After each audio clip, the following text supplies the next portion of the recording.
The telegram arrived on a Tuesday morning in September of 1878, and Florence Ramsey knew before she even opened it that her life in Boston was about to change forever. She stood in the parlor of her aunt's brownstone, the crisp paper trembling slightly in her fingers as she read the words that confirmed what she had suspected for weeks. Her position at the Hartford Ladies' Academy had been terminated. The reason given was vague, something about her teaching methods being too progressive, but Florence knew the real truth. She had committed the cardinal sin of being too educated, too outspoken, and far too interested in subjects that ladies were not supposed to concern themselves with, like mathematics, astronomy, and scientific theory. "What does it say, dear?" her Aunt Margaret asked, peering over her embroidery with concern etched across her weathered face. "They have let me go," Florence said quietly, setting the telegram on the mahogany side table. "Effective immediately." Her aunt sighed, though Florence detected no surprise in the sound. "You knew this was coming, Florence. I warned you about speaking so freely about women's education at the governor's dinner party.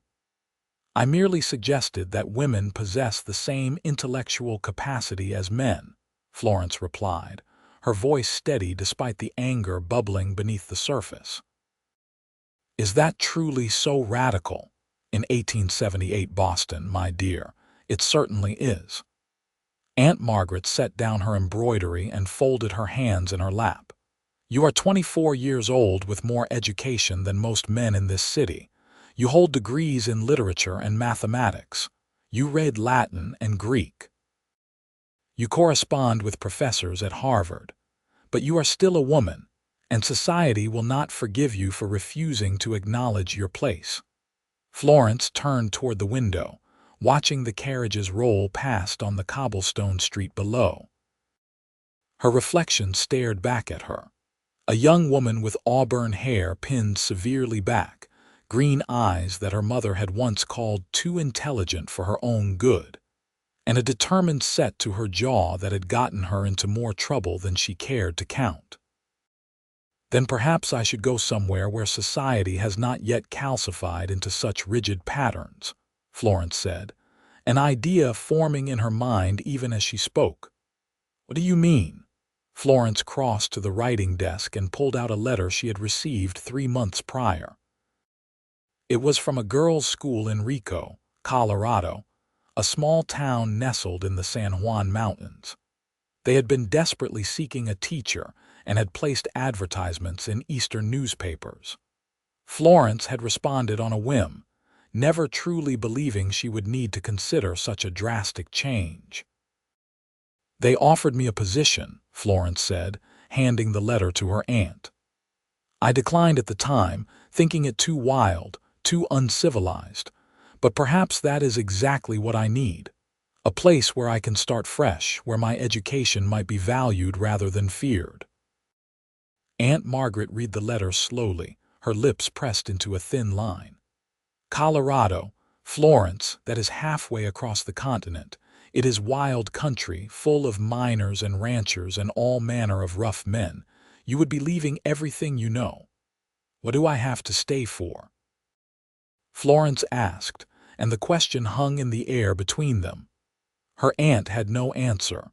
Within 2 weeks, Florence found herself aboard a train heading west. The decision had been made quickly, almost recklessly, but she felt no regret as the green landscapes of the East gradually gave way to the endless plains of the Midwest. She carried with her 2 large trunks filled with books, teaching materials, and the practical clothing her aunt had insisted she purchase for frontier life. The journey took nearly a week, with stops in Chicago, Omaha, and Denver. At each station, Florence observed the gradual transformation of her fellow passengers. The businessmen in fine suits disappeared, replaced by miners in worn denim, farmers in homespun cloth, and occasional cowboys with dusty hats and sun-weathered faces. When she finally arrived in Rico on a crisp October morning, Florence stepped off the train into a world that seemed impossibly foreign. The town consisted of perhaps 24 buildings clustered along a single main street, with mountains looming on all sides like ancient sentinels. The air was thin and cold, carrying the scent of pine and wood smoke. A middle-aged woman in a practical gray dress approached her immediately. "Miss Ramsey, I am Mrs. Harriet Cooper, the school board chairman's wife. We are so pleased you have arrived." Florence shook her hand, grateful for the warm welcome. "Thank you for meeting me. The journey was long but enlightening." "I imagine Rico is quite different from Boston," Mrs. Cooper said, gesturing for a young man to collect Florence's trunks. "Our town is small but growing. The silver mines have brought prosperity, though they have also brought the usual challenges. We desperately need someone to educate our daughters. Most of the families here want their girls to have opportunities beyond becoming miners' wives." As Mrs.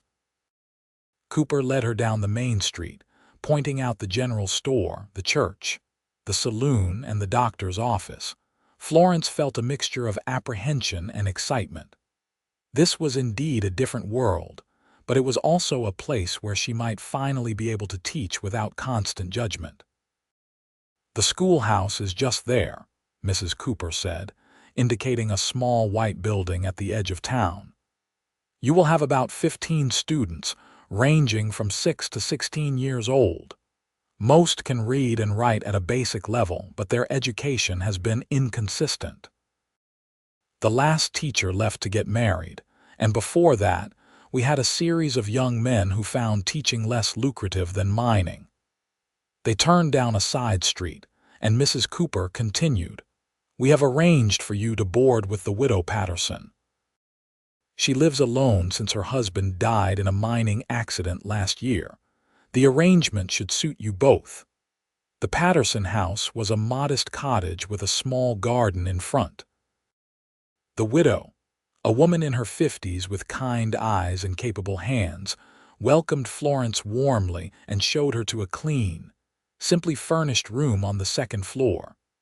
That evening, as Florence unpacked her books and arranged them on the small shelf by the window, she felt a cautious optimism. Perhaps here, in this rough mountain town, she could finally put her education to use without apology. The next morning, Florence arrived at the schoolhouse early.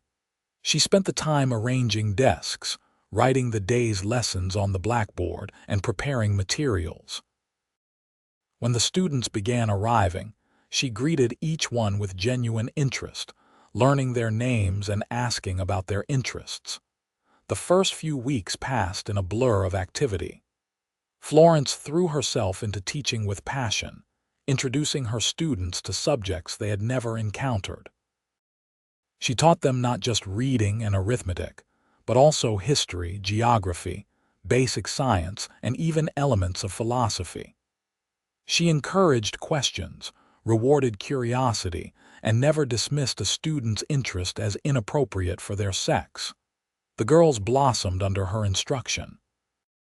Florence watched with satisfaction as even the shyest students began raising their hands, as eyes lit up with understanding, as conversations about ideas began to replace gossip during recess. But not everyone in Rico appreciated Florence's methods. It started with subtle comments. Some of the fathers grumbled that their daughters were getting ideas above their station. A few mothers worried that too much education would make their girls unmarriageable. The minister delivered a sermon on the importance of traditional feminine virtues. Florence weathered these criticisms with the same determination that had sustained her in Boston. She believed in what she was teaching, and she could see the positive effects on her students. That was enough. It was on a cold November morning that Florence's life intersected with Nathaniel Sterling's for the first time. She had sent one of her older students, Sarah Mitchell, to the general store to purchase more chalk and paper. Sarah returned breathless and empty-handed. Miss Ramsey, there was an accident on Main Street. A horse bolted and crashed into a wagon. Several people are hurt. Florence immediately dismissed the class and hurried toward town. A crowd had gathered in front of the general store where an overturned wagon lay in the street. Several men were working to free a trapped driver while others attended to injured bystanders. Florence pushed through the crowd and immediately began assessing the situation. Her education had included basic medical knowledge, something she had pursued out of personal interest despite it being considered highly unusual for a woman.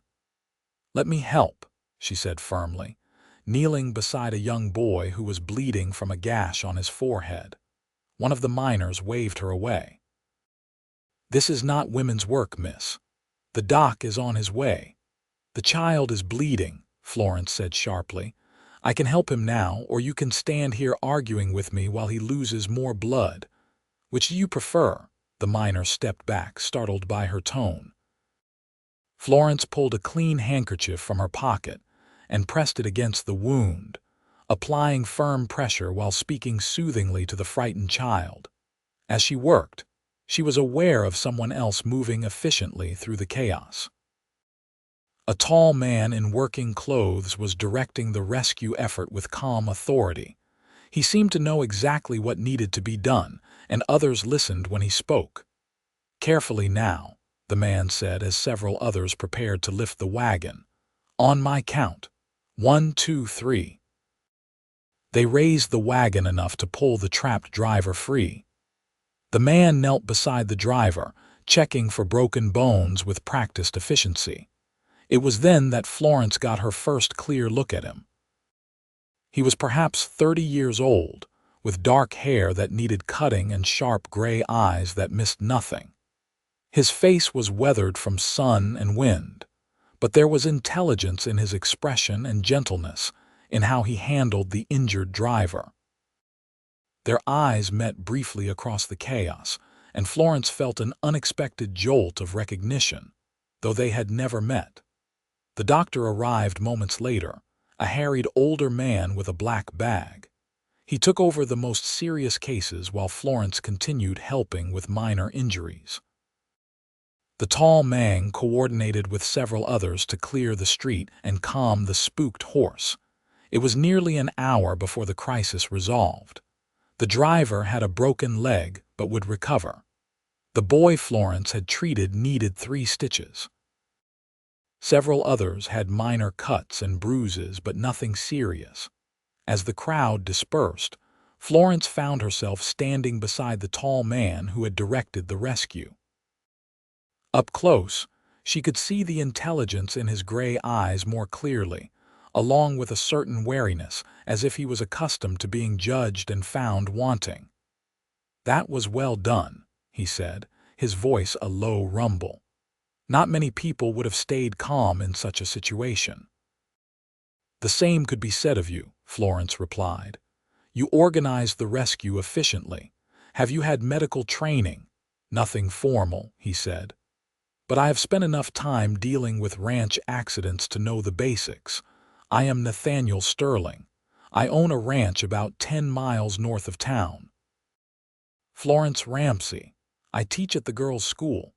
Recognition crossed his face. "Ah, the educated lady from Boston, I have heard about you." Florence tensed, expecting criticism, but his tone was neutral, merely stating a fact. "I imagine you have heard many things," she said carefully.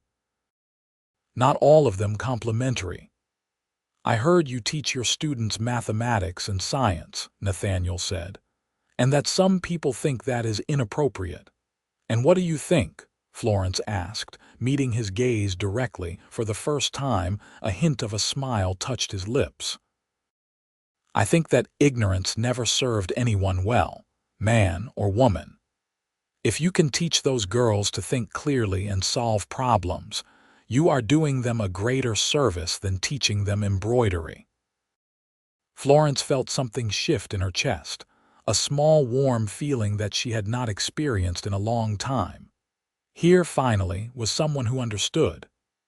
"That is precisely what I believe," she said quietly, Before Nathaniel could respond, a short, red-faced man pushed between them. Florence recognized him as Samuel Thornton, father of one of her students and one of her most vocal critics. "Sterling," Thornton said, barely acknowledging Florence. "I need to talk to you about that fence line between our properties." "We can discuss it later," Nathaniel said evenly. "I was in the middle of a conversation." Thornton glanced at Florence dismissively. "With the school teacher. I am sure she has lessons to prepare. Teaching girls to be unsatisfied with their proper place in life must take considerable planning." Florence felt anger flash through her, but before she could respond, Nathaniel spoke, his voice cold. "Miss Ramsey is educating the next generation of women in this town, Thornton. That seems considerably more valuable than most of what occupies your time.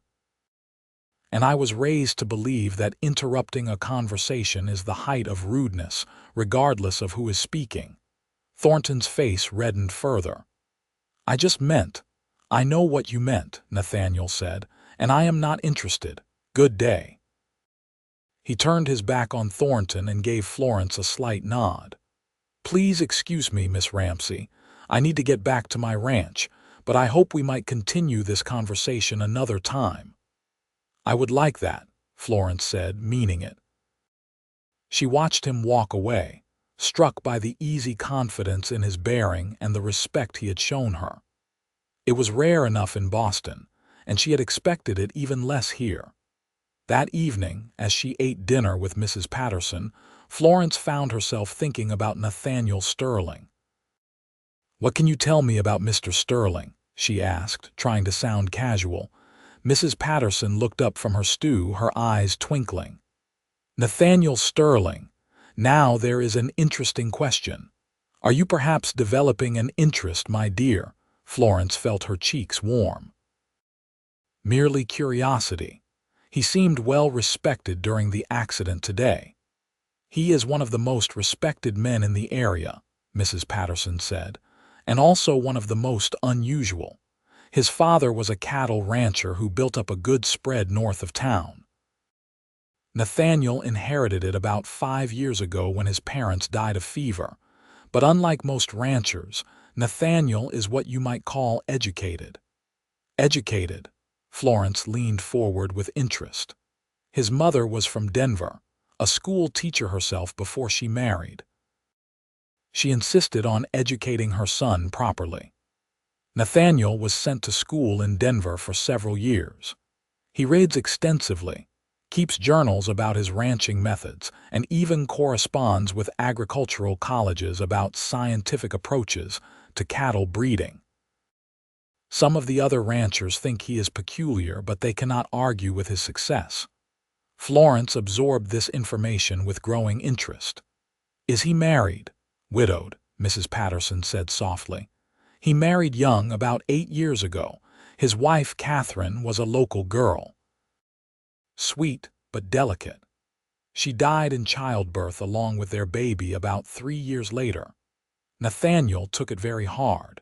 He has kept mostly to himself since then, focusing on building his ranch into one of the most successful operations in the area." "How sad," Florence said, genuine sympathy filling her chest. "Yes, it was tragic. Catherine was not really suited to ranch life, truth be told. She wanted a more refined existence, found the isolation difficult. But Nathaniel loved her dearly and tried to give her everything she wanted. Her death changed him. He became more serious, more focused on work. That night, lying in her narrow bed, Florence found her thoughts returning to Nathaniel Sterling. There was something about him that intrigued her beyond simple attraction, though she had to admit he was undeniably handsome. It was the combination of strength and intelligence, the way he had defended her without condescension, the respect he had shown her mind as much as her person. The next several weeks brought early winter to the mountains. Snow began falling in earnest, transforming Rico into a landscape of white and gray. Florence continued teaching, delighting in her students' progress. Several of the girls were advancing rapidly in mathematics, and one showed a particular aptitude for languages. She saw Nathaniel occasionally in town when he came for supplies. They exchanged greetings, sometimes a few words of conversation, but nothing more substantial. Florence told herself she was not disappointed, but the truth was more complicated. Then, in early December, everything changed.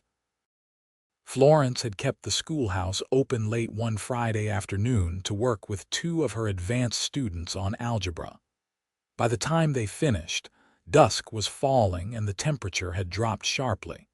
She sent the girls home and began closing up the schoolhouse. She was just pulling her cloak tight against the cold when she heard shouting from the direction of town. Florence hurried toward Main Street and found a crowd gathering outside the church. "What has happened?" she asked Mrs. Cooper.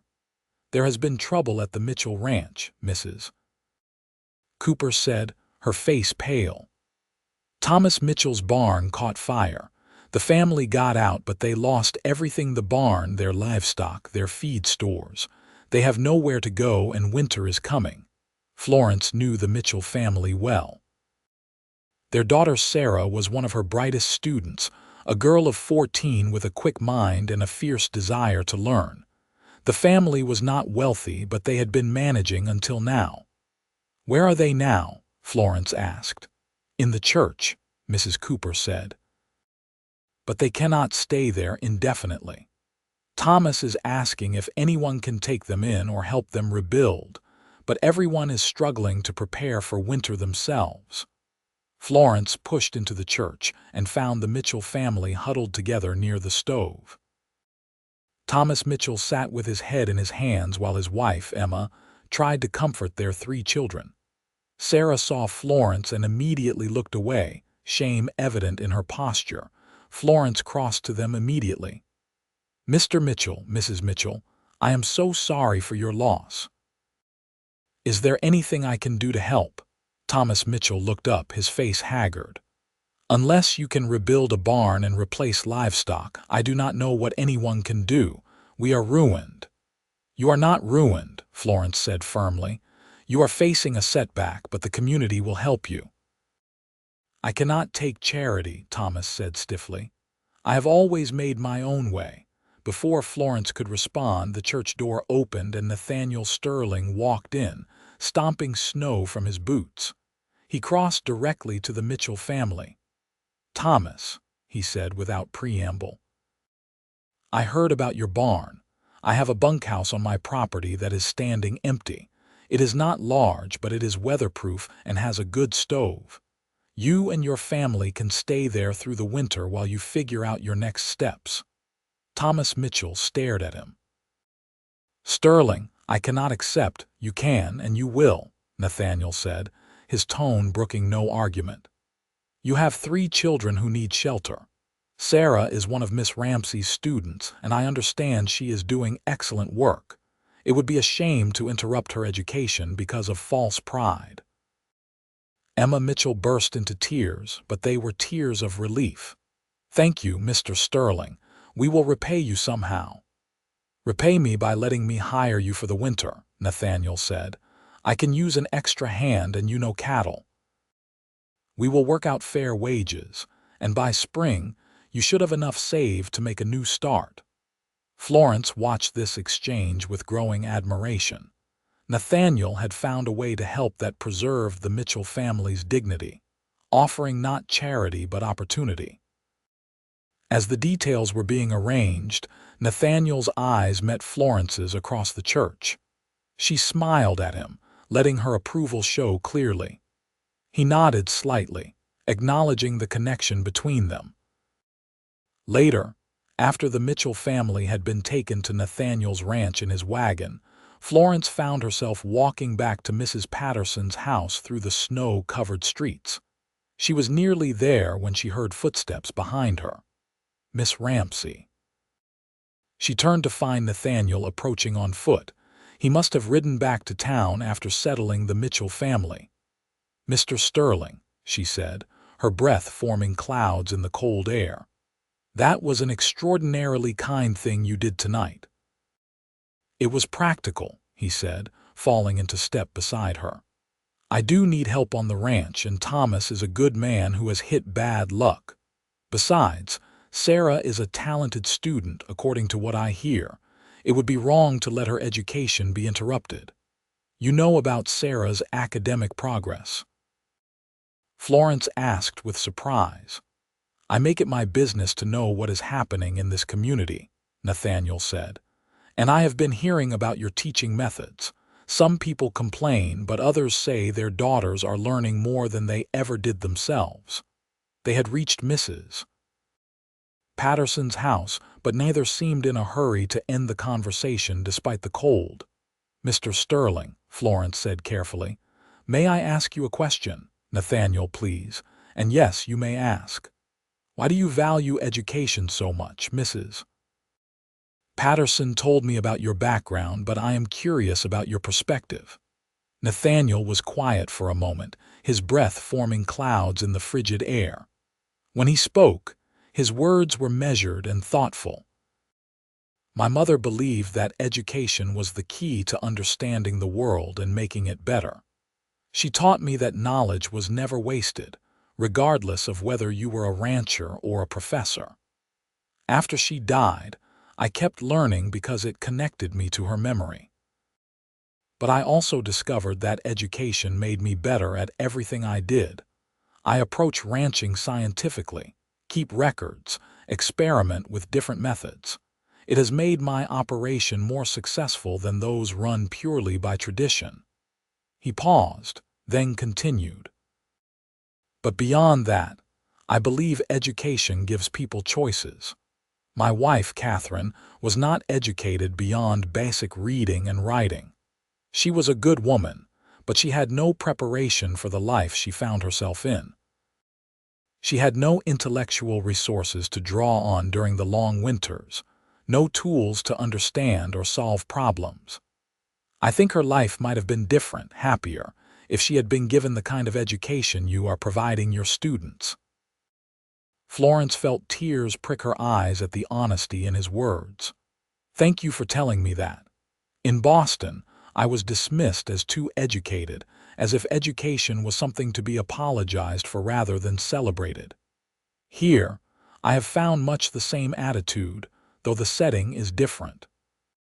It is rare to meet someone who truly values learning. Then perhaps we are both rare, Nathaniel said, and there was warmth in his voice that had nothing to do with the weather.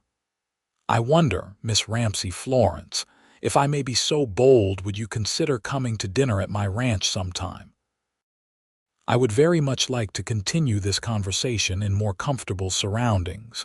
Florence's heart beat faster. I would like that very much, Nathaniel. What about Sunday after church? I can send my foreman into town with the wagon to collect you. Sunday would be perfect. They stood there in the cold for another moment, neither quite willing to break the connection. Finally, Nathaniel tipped his hat. Until Sunday, then. Stay warm, Florence. Good night, Nathaniel. Florence watched him walk away, then hurried inside before Mrs. Patterson could notice her standing in the freezing temperature with a ridiculous smile on her face. Sunday arrived with clear skies and bitter cold. Florence dressed carefully in her best dress, a deep green wool that Mrs. Patterson insisted brought out her eyes. She felt foolishly nervous as Nathaniel's foreman, a weathered cowboy named Pete, helped her into the wagon. The ride to the ranch took about 45 minutes, following a road that climbed into the foothills. Florence had never been this far from town, and she was struck by the wild beauty of the landscape. Mountains surrounded them on all sides, their peaks white with snow, and pine forests stretched as far as she could see. The ranch itself was more substantial than Florence had expected. A large main house built of logs and stone sat at the center, with a barn, several outbuildings, corrals, and the bunkhouse Nathaniel had mentioned all arranged efficiently nearby. Smoke rose from multiple chimneys, and she could see cattle grazing in a distant pasture. Nathaniel emerged from the main house as the wagon pulled up. He wore clean trousers and a shirt that looked new, and Florence was touched that he had dressed up for the occasion. "Welcome," he said, helping her down from the wagon. "I hope the ride was not too cold." "It was beautiful," Florence said honestly. "Your ranch is impressive, Nathaniel." Pride showed in his face. "My father built most of it, but I have expanded and improved it over the years. Come inside. I am not much of a cook, but I have managed to prepare something edible, I hope." The inside of the house surprised Florence even more than the exterior. It was tidy and comfortable, with good furniture and surprisingly refined touches. But what drew her attention immediately was the bookshelf that covered one entire wall of the main room. It was filled with books of all kinds, from agricultural manuals to classic literature to scientific texts. "Oh," Florence breathed, crossing to examine the shelves. "What a wonderful collection." "It has been growing since my childhood," Nathaniel said, coming to stand beside her. "Books have been good company during the lonely times." Florence pulled out a volume of Shakespeare, then another of geological surveys, then a treatise on animal husbandry. "This is remarkable. Some of these books would be hard to find even in Boston." "I order them from dealers in Denver and back east," Nathaniel said. "It is one of my few indulgences. I know it seems strange for a rancher to own so many books." "It does not seem strange to me," Florence said, turning to face him. "It seems wonderful." Something passed between them in that moment, a recognition that went deeper than words. They were both people who loved learning, who valued knowledge, who refused to be limited by others' expectations of what they should be. The afternoon passed in a blur of conversation and discovery. Nathaniel had indeed prepared dinner, a surprisingly good roast with vegetables, and they ate while discussing everything from literature to science to their observations of Colorado's unique ecosystem. Florence found herself more relaxed than she had been in years. Nathaniel listened to her opinions with genuine interest, challenged her ideas respectfully, and offered his own perspectives with intelligence and thought. He did not seem threatened by her education or try to diminish it. Instead, he seemed delighted by it. After dinner, Nathaniel showed her his ranch journals, detailed records of every aspect of his operation. Florence was fascinated by his systematic approach, the way he tracked breeding patterns, grass growth, weather, and results to continuously improve his methods. "This is scientific ranching," she said, turning the pages carefully. "You are applying the principles of empirical observation and experimentation to agriculture." "Exactly," Nathaniel said, clearly pleased that she understood. "Most ranchers rely on tradition and instinct. Those have their place, but I believe we can do better by carefully studying what works and what does not." "Have you published any of your findings?" Florence asked. "Who would read them?" Nathaniel said with a shrug. "Most ranchers would think I was putting on airs, and academics would dismiss me as an uneducated frontiersman." "That is the same trap I find myself in," Florence said. "Too educated for the frontier, too unconventional for academia. But your work is valuable, Nathaniel. You should document it properly." They talked until dusk began falling, and Florence realized with surprise that hours had passed. Nathaniel seemed equally reluctant to end the visit, but finally acknowledged that she needed to return to town before full dark. On the ride back, with Pete driving and Nathaniel riding alongside on his horse to ensure her safety, Florence felt something had fundamentally shifted. She had found someone who understood her, who valued her mind as much as anything else, who saw her education not as a threat, but as a gift. The next weeks fell into a pattern.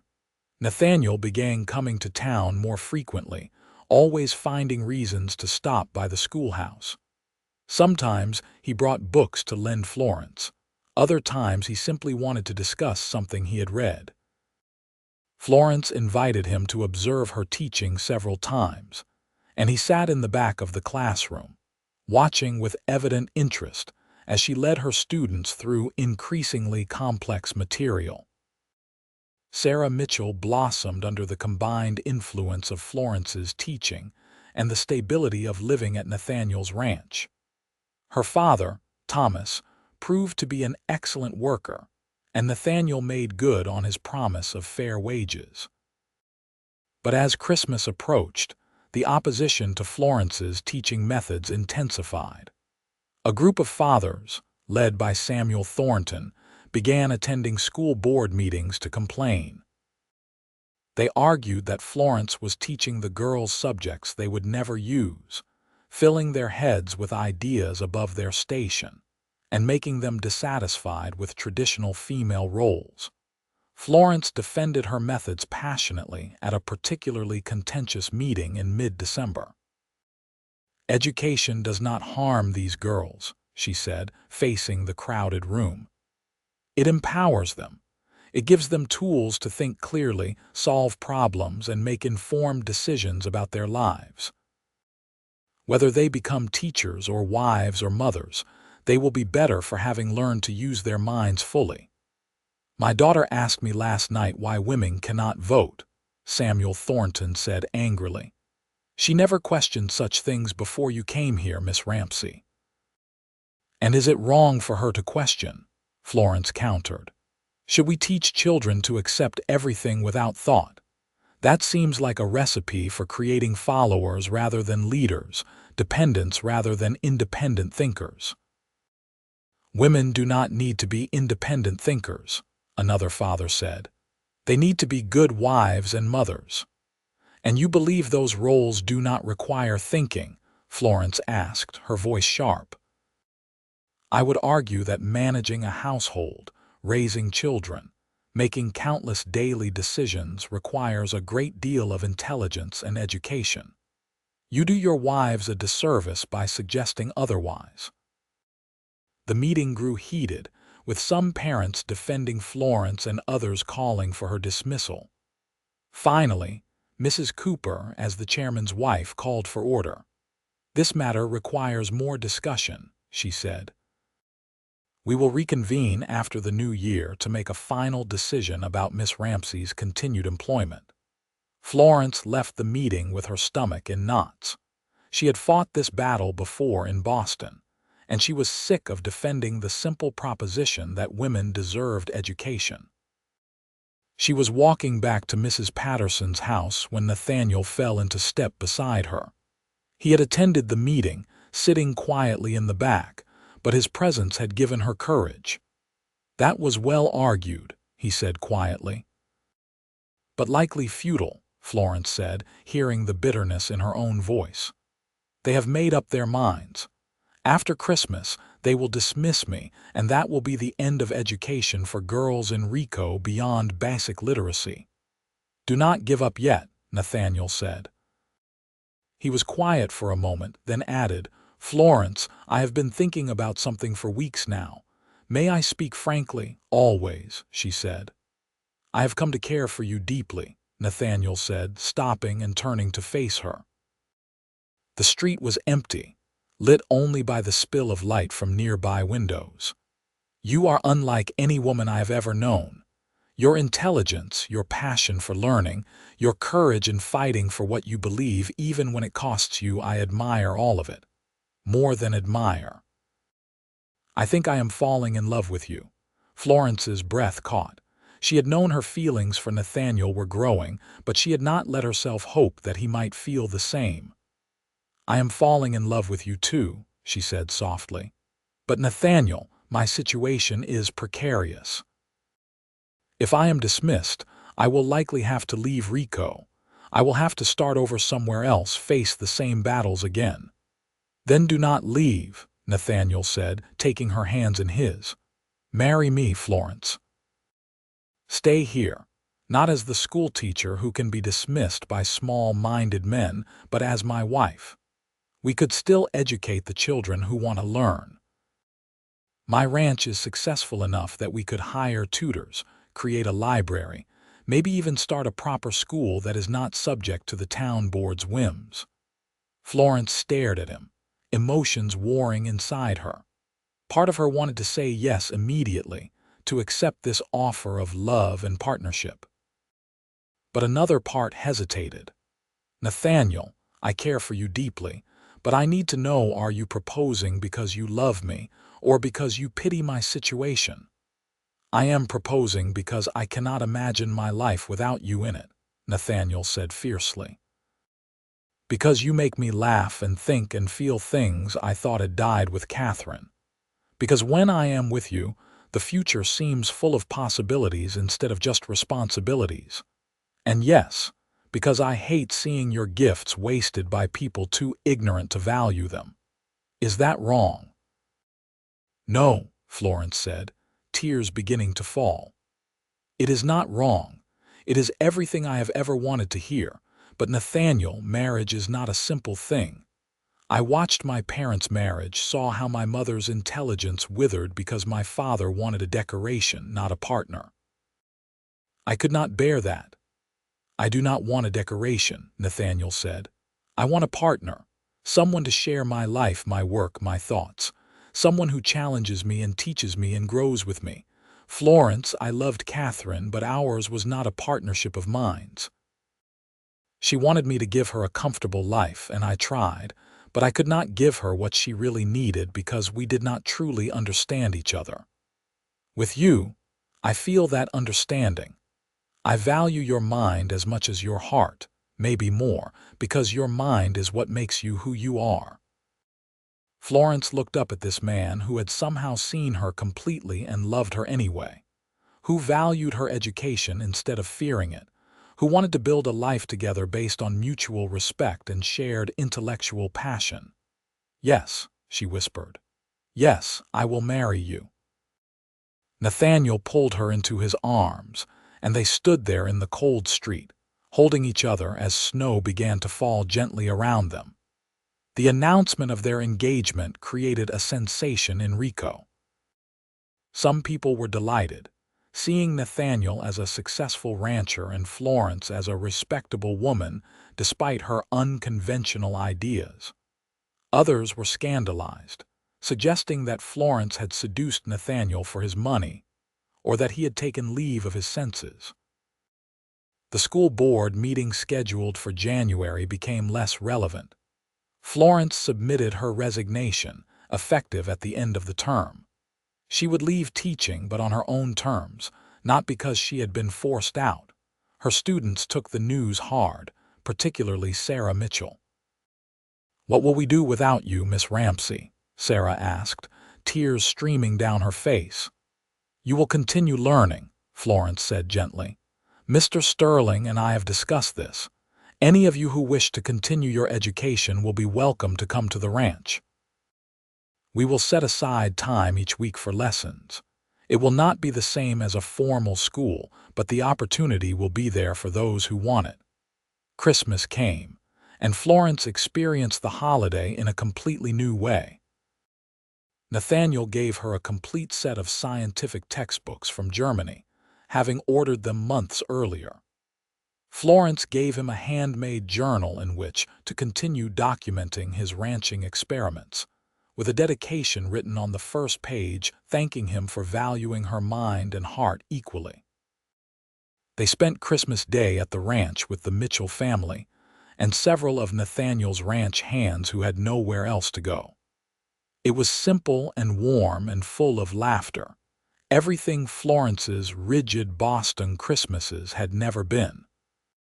They married in February on a cold, clear day when the mountain peaks sparkled white against a brilliant blue sky. The wedding was held in the little church in Rico, with half the town attending despite their mixed feelings about the match. Florence wore a dress she had made herself, simple blue wool with white lace at the collar, practical for the climate but still pretty. As she stood beside Nathaniel and spoke her vows, Florence felt no doubt. This was right. This man understood her, valued her, loved her for who she truly was. And she loved him with an intensity that surprised her. They held the wedding breakfast at the ranch, where Nathaniel had hired women from town to prepare a feast. Tables were set up in the barn, cleaned and decorated for the occasion. Florence's students performed songs they had learned in her classes, and Thomas Mitchell gave a toast thanking both Nathaniel and Florence for their kindness to his family. When the guests finally left as evening approached, Florence and Nathaniel stood alone in the main room of the house that was now hers too. "Are you happy?" Nathaniel asked, pulling her close. "Happier than I have ever been," Florence said truthfully. "I thought I would have to choose between love and intellectual fulfillment. You have given me both." "You have given me the same," Nathaniel said. "I have been lonely for so long, Florence, not just for company, but for the kind of connection we share. Catherine and I cared for each other, but we never truly understood each other. With you, I feel understood." They spent their wedding night talking as much as anything else, sharing stories from their pasts, discussing plans for the future, simply enjoying the freedom to be completely themselves with another person. The next months transformed Florence's life in ways she had never imagined. She threw herself into ranch life with the same passion she had brought to teaching. Nathaniel welcomed her input on every aspect of the operation, and Florence discovered she had an aptitude for the business side of ranching. She began keeping more detailed records than even Nathaniel had maintained, tracking not just breeding and growth, but also expenses, market prices, and profit margins. She instituted a system for inventory that reduced waste. She corresponded with agricultural colleges in the East, sharing Nathaniel's observations and gaining access to the latest research. True to their promise, they opened their home to Florence's former students every Saturday afternoon. The girls who were truly interested in learning made the journey to the ranch, where Florence taught them in the house's large main room. The curriculum was even more ambitious than what she had offered in the schoolhouse, and the students rose to the challenge. Sarah Mitchell proved to be Florence's star pupil. At 16, she was studying mathematics at a level that would have been appropriate for a college student. Florence began corresponding with a women's college in the East on Sarah's behalf, exploring scholarship possibilities. As spring arrived and the snow melted, revealing the ranch's full beauty, Florence discovered she was pregnant. The news brought joy mixed with apprehension. She had seen too many women diminished by motherhood, losing themselves in childcare and domestic duties. Nathaniel sensed her anxiety immediately. "What is wrong?" he asked one evening as they sat together on the porch, watching the sun set behind the mountains. "I am frightened," Florence admitted. "What if having a child changes everything? What if I become just a mother and nothing else?" "Why would that happen?" Nathaniel asked, genuinely puzzled. "Because that is what always happens. Women have children and their identities disappear. They become wives and mothers and nothing more." Nathaniel took her hand, his grip warm and firm. "Florence, you are not other women.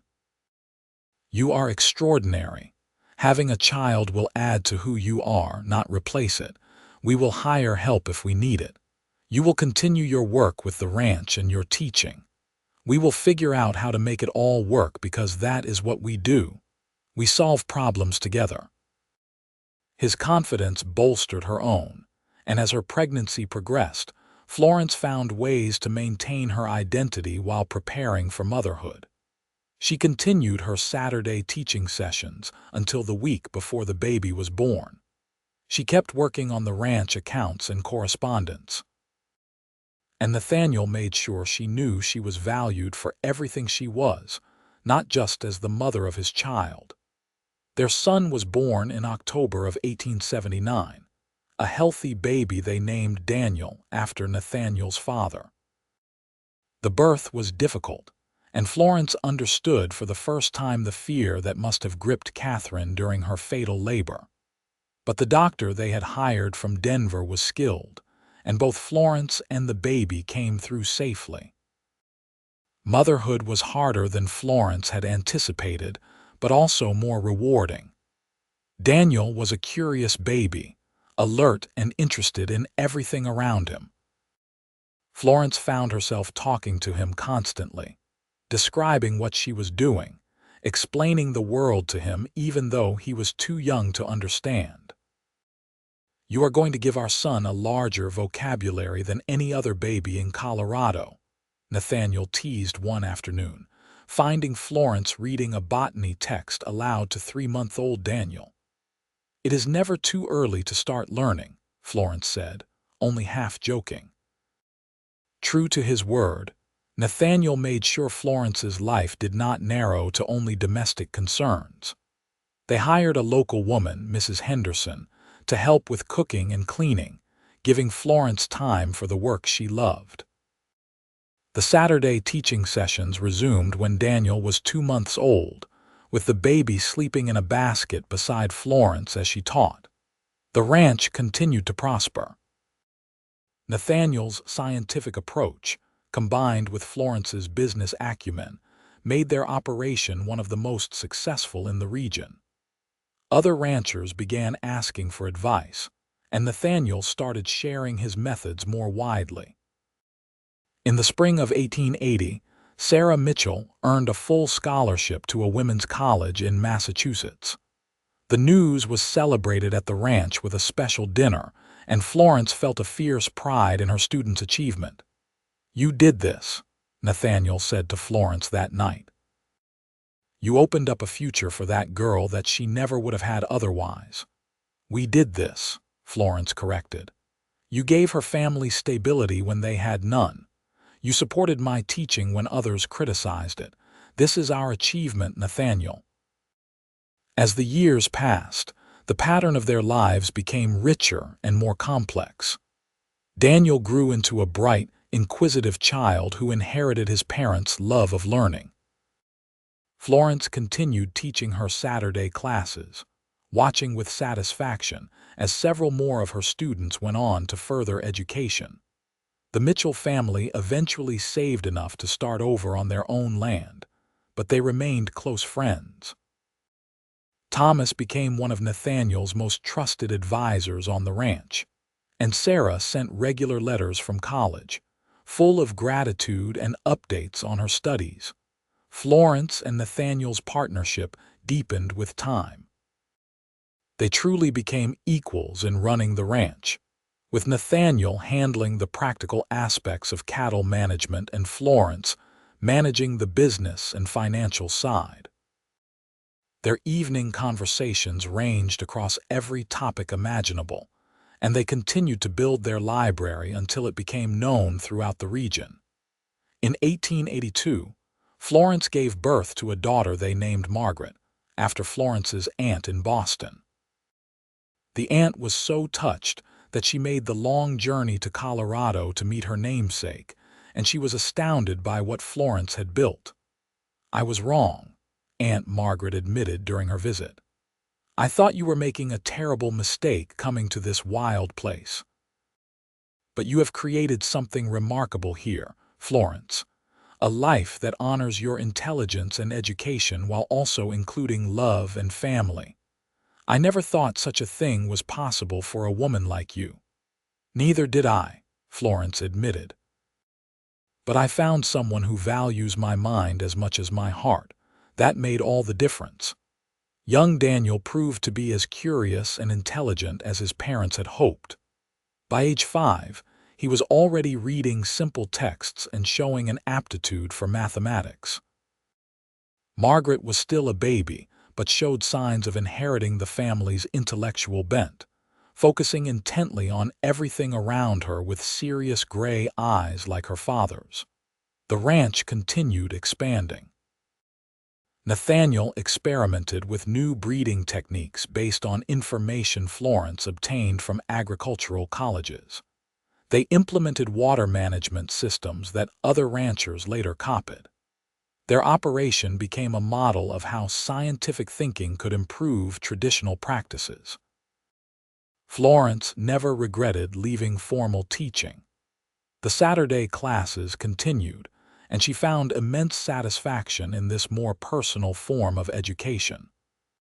She could tailor instruction to each student's interests and abilities without the constraints of a set curriculum or disapproving school board. In 1884, something unexpected happened. A group of women in Rico approached Florence about starting a women's reading circle. They wanted to continue their education, to discuss books and ideas the way their daughters did at Florence's Saturday sessions. Florence eagerly agreed, and soon her Wednesday evenings were devoted to meetings with a dozen women who gathered at the ranch to discuss everything from literature to current events to scientific developments. Even some of the women whose husbands had once opposed Florence's teaching methods became regular attendees, hungry for the intellectual stimulation they had been denied. Nathaniel supported this expansion enthusiastically, often joining the discussions himself. The reading circle became an institution in Rico, and other towns in the region began forming their own groups modeled on Florence's. By 1885, Florence and Nathaniel's ranch was one of the most successful in Colorado. They employed a dozen ranch hands permanently and more during busy seasons. The house had been expanded to include a proper library and additional bedrooms. Daniel was 7 years old and already studying subjects most children would not encounter until much later. Margaret, at 3, could recite poems and was beginning to read. One evening in late summer, Florence and Nathaniel sat on their porch watching the sun set, as had become their evening ritual when weather permitted. Daniel and Margaret were inside with Mrs. Henderson, being prepared for bed. "You remember the day we met?" Florence asked, leaning against Nathaniel's shoulder. "The accident on Main Street," Nathaniel said. "I remember thinking you were the most capable and unafraid woman I had ever seen. You just waded into that chaos and started helping without hesitation." "I remember thinking you were unusually intelligent for a rancher," Florence said with a laugh. "What a terrible first impression to have. I was so conditioned to expect everyone on the frontier to be uneducated. And I was half expecting you to be a stiff, judgmental Easterner looking down on everyone," Nathaniel admitted. "Instead, you turned out to be the bravest, most passionate person I had ever met." "We were both wrong about each other in the best possible way," Florence said. They sat in comfortable silence for a moment. Then Nathaniel said, "I received an interesting letter today from the Colorado Agricultural College. They want to publish my ranching journals and asked if I would consider teaching a summer course on scientific ranching methods." "Nathaniel, that is wonderful," Florence exclaimed. "You should absolutely do it." "I was thinking we should do it together," Nathaniel said. "Your business innovations are as important as my breeding experiments, and you are the better teacher. What do you think about teaching at a college level?" Florence felt excitement surge through her. "I would love that. To think both of us teaching at a college. Me, the woman who was dismissed as too educated, and you, the rancher who was supposed to be too rough for intellectual work." "We have come a long way," Nathaniel agreed. "And we have further yet to go." In 1886, Florence and Nathaniel began teaching summer courses together at the Colorado Agricultural College. They traveled to Fort Collins with their children, making it an adventure for the whole family. Their courses were popular, attracting students from across the region who wanted to learn their innovative methods. Florence found that she loved college teaching. The students were older and more serious than her young pupils in Rico, and the intellectual challenges were stimulating. She taught courses on agricultural business management and bookkeeping, while Nathaniel taught scientific ranching methods. They continued this summer teaching for several years, building a reputation as pioneers in applying scientific and business principles to ranching. Their story became well known: the educated Eastern woman and the intellectual rancher who had built something remarkable together. Sarah Mitchell graduated from college in 1887 and returned to Colorado to start her own school for girls in Durango. She credited Florence with changing her life and dedicated her school to the principle that girls deserve the same educational opportunities as boys. Florence attended the school's opening ceremony and felt tears of pride as she watched Sarah speak confidently about her vision. By 1890, Florence and Nathaniel had been married for 8 years. Their ranch was thriving, their children were bright and happy, and their partnership had become even stronger with time. They had proven that a woman could be intellectual, educated, and professional while also being a wife and mother.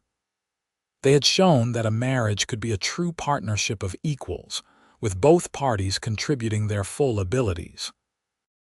One Saturday morning, Florence stood in front of her class, which had grown to include nearly 20 students ranging in age from 8 to 18.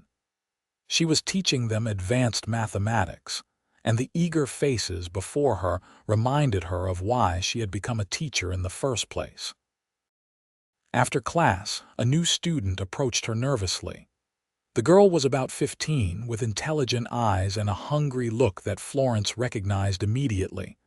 "Miss Sterling," the girl said, then corrected herself. "I mean Mrs. Sterling. My name is Emily Watson. My family just moved here from Kansas.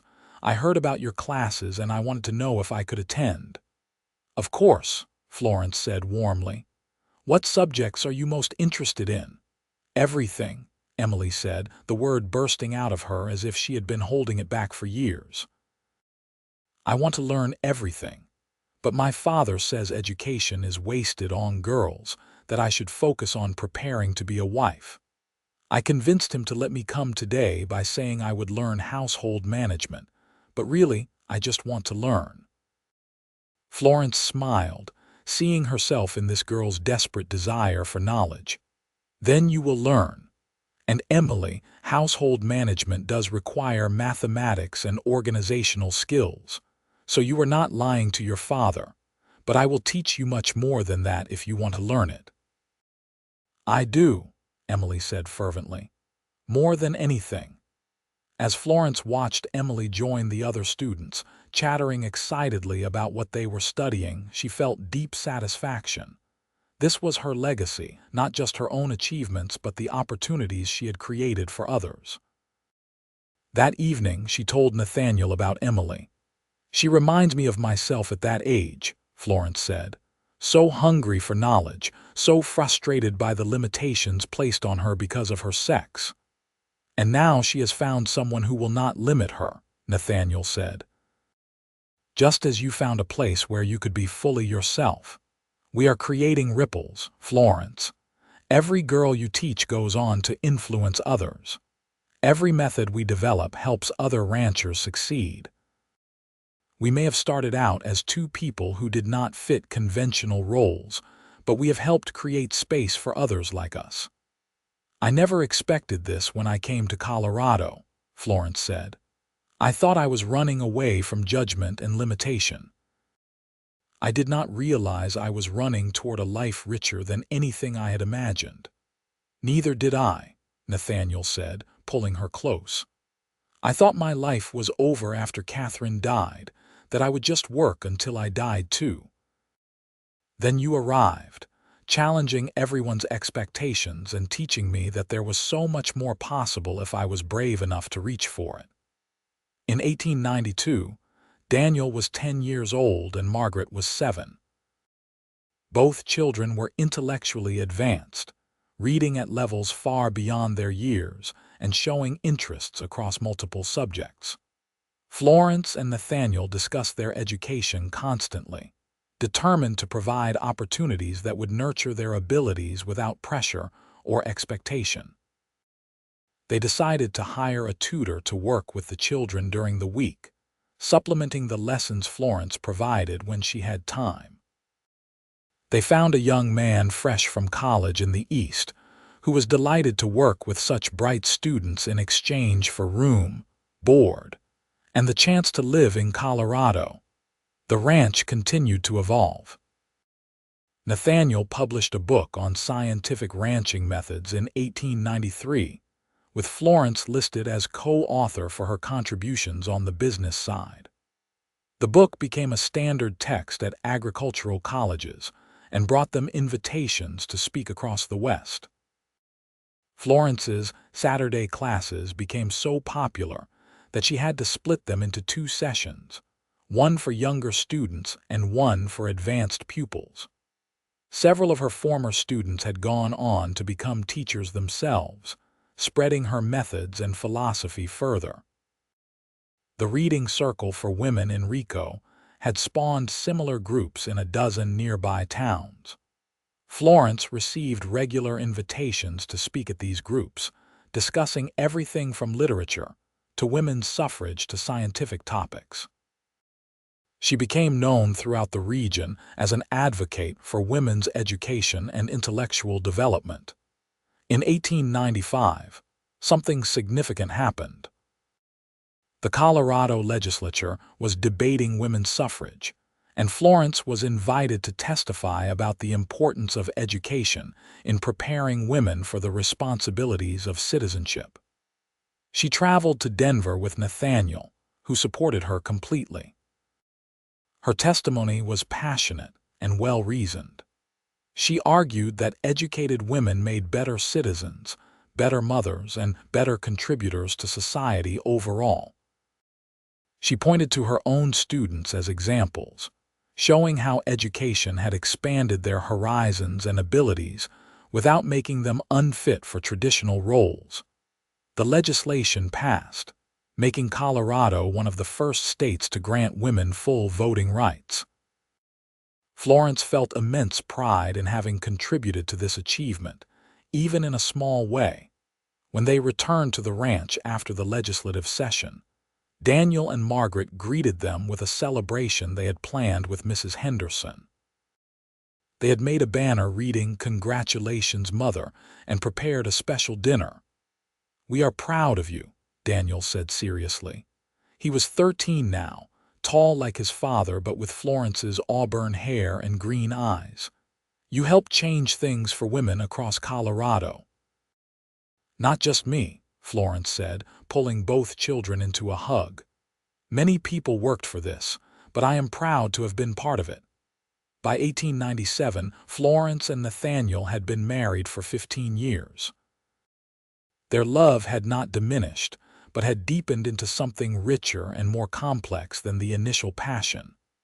They were true partners in every sense, sharing work, responsibilities, dreams, and challenges.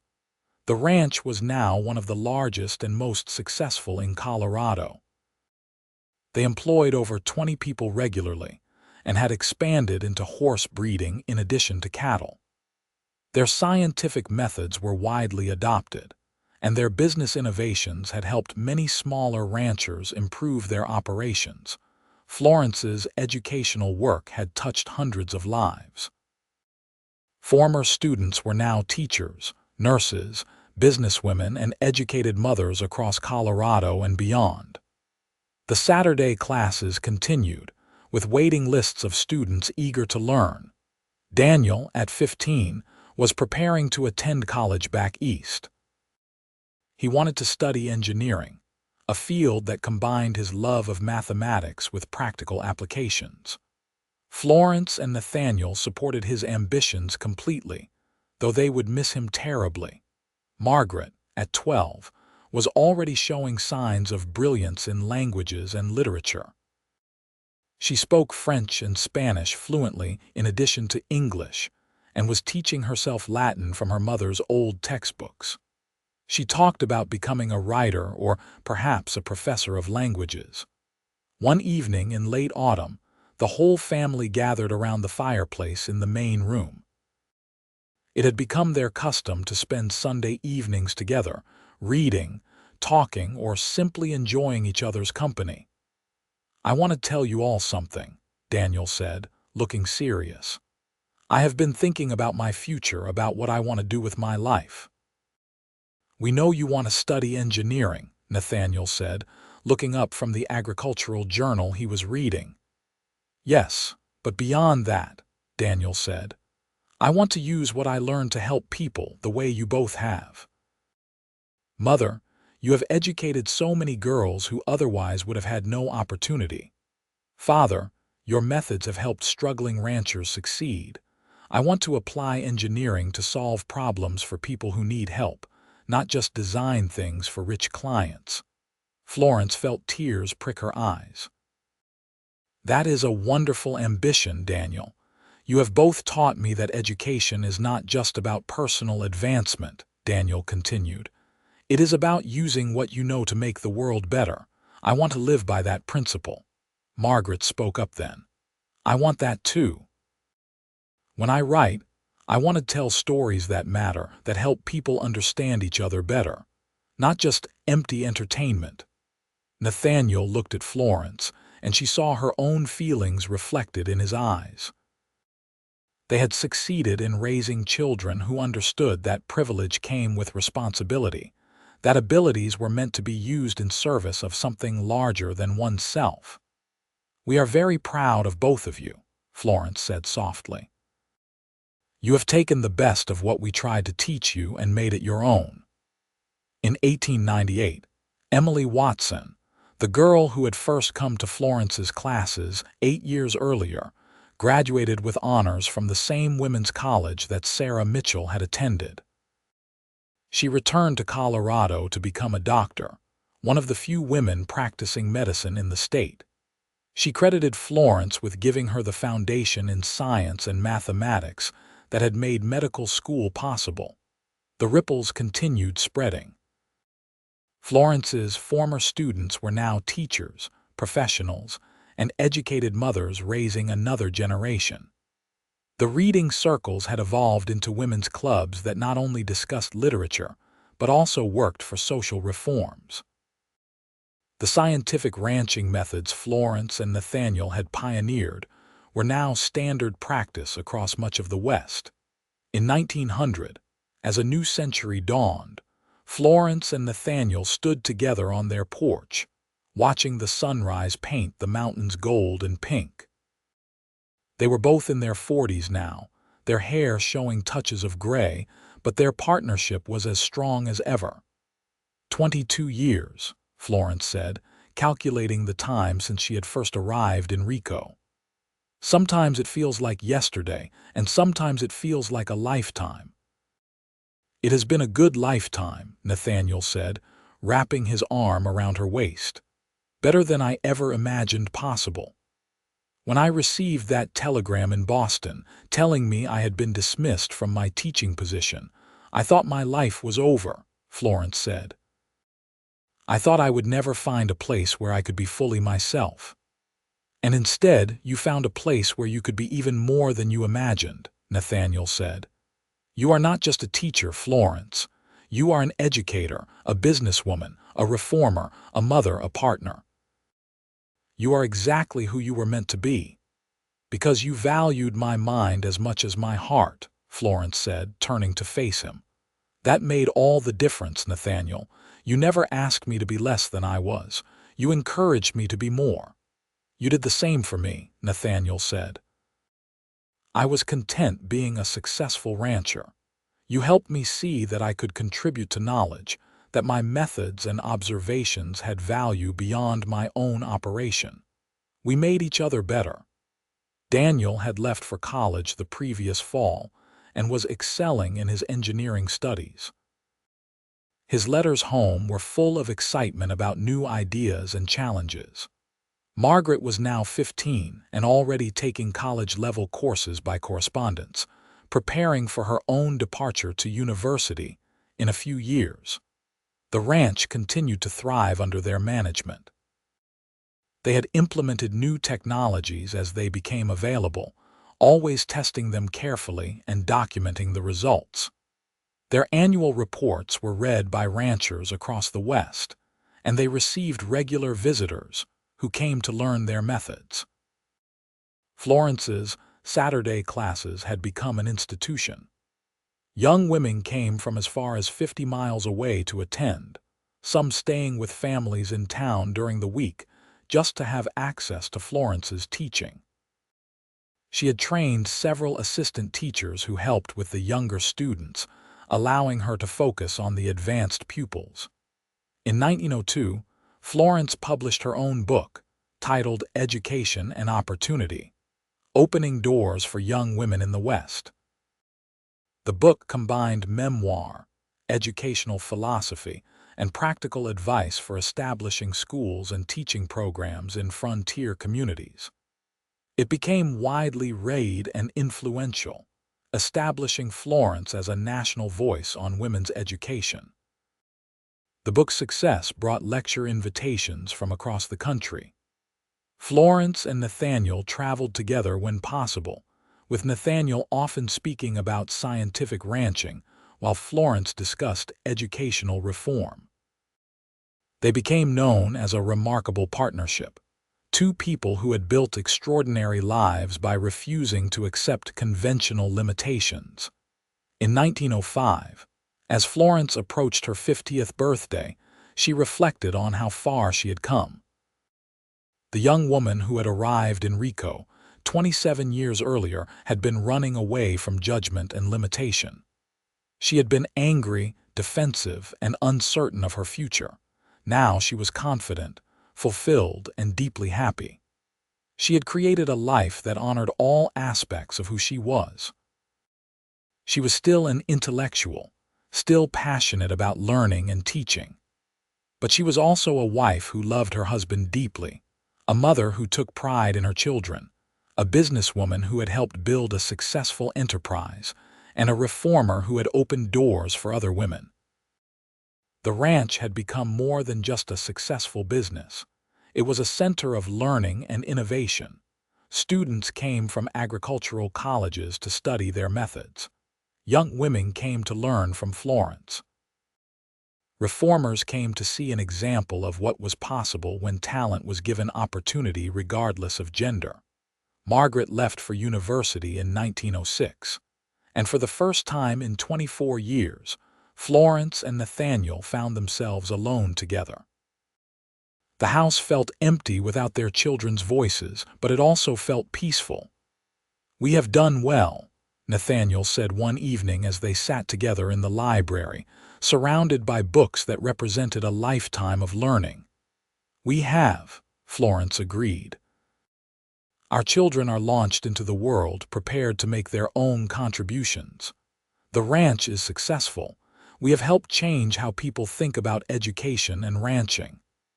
And we are still in love," Nathaniel added, reaching for her hand. "After all these years, I still look forward to our evening conversations. I still want your opinion on every decision.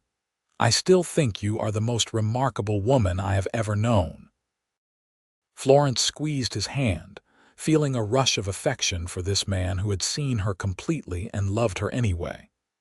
"You valued my mind when everyone else saw it as a flaw. That changed everything for me, Nathaniel. It allowed me to become who I was meant to be." "Your mind is one of your greatest gifts," Nathaniel said. "But it is not the only one. Your courage, your compassion, your determination to make things better, those matter just as much."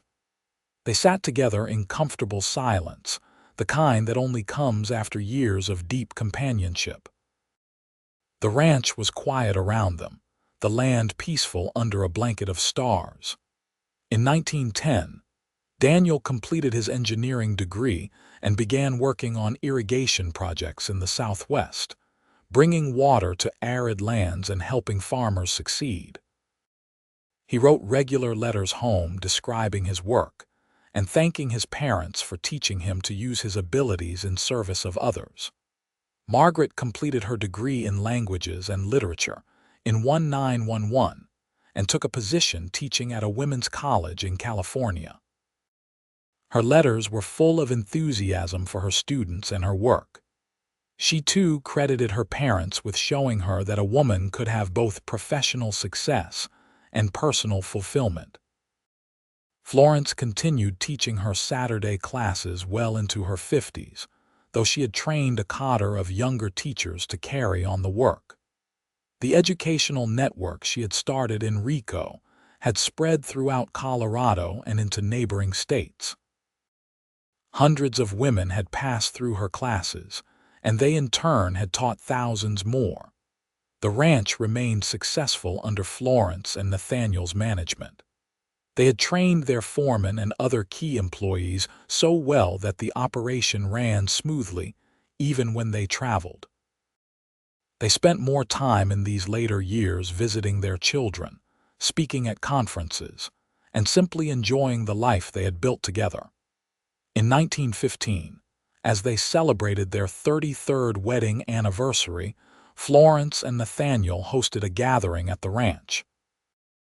Former students came from across the West, now teachers, doctors, businesswomen, and mothers themselves.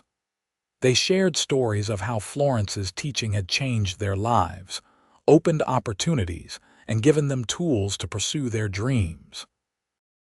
Sarah Mitchell, now running a successful girls' school in Durango, stood to give a toast.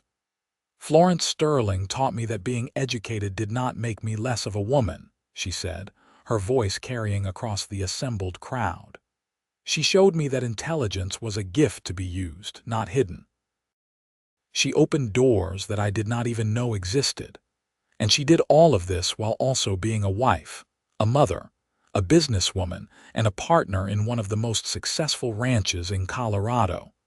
She proved that women do not have to choose between using our minds and having full lives. We can have both." The crowd raised their glasses in agreement, and Florence felt overwhelming gratitude for the life she had lived, the people she had influenced, and most of all, for the man standing beside her, who had made it all possible by valuing her mind as much as her heart. As the celebration continued around them, Nathaniel pulled Florence aside for a private moment. "Do you remember what I said when I proposed to you?" he asked. "You said you valued my mind as much as anything else," Florence said.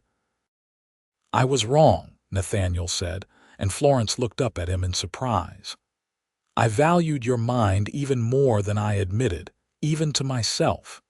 Your intelligence, your curiosity, your passion for learning and teaching these things are not separate from who you are. They are the essence of you. Loving you meant loving your brilliant mind, and I have never regretted that for a single moment." "I love you," Florence said simply, "for seeing me, for valuing me, for building this life with me." "And I love you," Nathaniel replied, "for being exactly who you are without apology or compromise." In 1918, as World War I ended and the world changed around them, Florence and Nathaniel remained constants in their community. They were now in their 60s, respected elders whose advice was sought on everything from ranching to education to community affairs. Daniel had married a fellow engineer and they had 2 children. He continued his work on irrigation and water management projects. Margaret had also married, a professor of history, and they were writing books together while teaching at the college.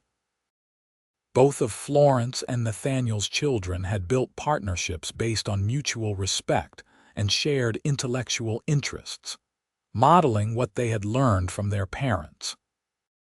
The ranch was now run largely by their foreman and his family, though Florence and Nathaniel remained involved in major decisions. They had more time for reading, writing, and simply enjoying the mountains they had called home for 4 decades.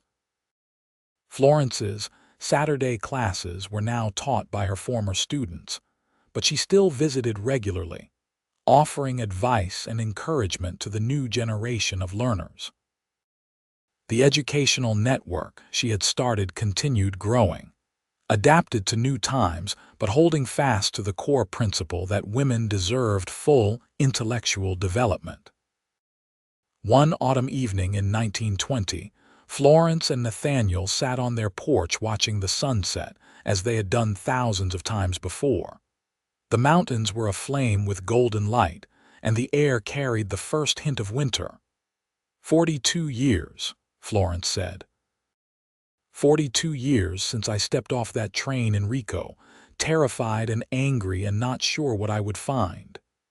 And you found everything, Nathaniel said. Love, purpose, partnership, success. I found someone who valued my mind as much as my heart, Florence said. That was the key to everything else. You never asked me to diminish myself, Nathaniel. You encouraged me to be fully who I was meant to be. Because that is what love should do, Nathaniel said. It should make us more, not less. Catherine and I cared for each other, but we did not truly see each other. With you, I feel seen and understood completely. That is worth more than anything else in life. They sat together as the sun disappeared behind the mountains and stars began appearing in the darkening sky. Around them, the ranch was quiet and peaceful, the result of decades of hard work and intelligent management. Inside the house, their library held thousands of books, journals documenting 42 years of ranching innovations, and Florence's teaching materials that had influenced multiple generations. On the walls hung photographs of their children, their grandchildren, and countless students whose lives they had touched. Florence had never become famous in the way that some reformers had. She had never given speeches to massive crowds or led national movements. But she had created something more lasting, a web of influence that had spread quietly but powerfully through hundreds of individual lives. Every woman she had taught, every young girl she had encouraged to develop her mind fully, every mother she had helped see the value in educating daughters as well as sons, these were her legacy.